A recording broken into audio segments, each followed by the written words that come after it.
আর আগের দিন হাট থেকে যে সবজিগুলো নিয়ে এসেছিলাম সেগুলো এত টাটকা ছিল না, এগুলো রান্না করার পর টেস্টই আলাদা বেরোয়।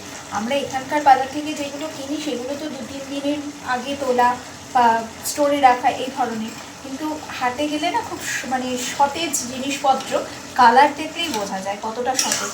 সেই সতেজ জিনিসপত্রগুলোর টেস্টও কিন্তু অনেক গুণ বেশি হয়। এখানে রান্না হচ্ছে পুঁই মিটুরি, তার মধ্যে সব রকমের সবজি দিয়ে মটরশুঁটি, কুমড়ো, শিম, আলু, বেগুন, আর সাথে রয়েছে এরকম ছোটো ছোটো চিংড়ি মাছ।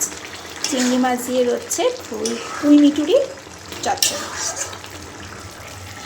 আর আজকে আর যে রান্না করবো, এই যে ছোটো ছোটো চিংড়ি এনেছি, এগুলো ভাজা রয়েছে, এই কাঁচকলাটা দিয়ে, এই চিংড়ি মাছটা দিয়ে ছোলা, এটা আবার আমার ছেলের খুব ফেভারিট।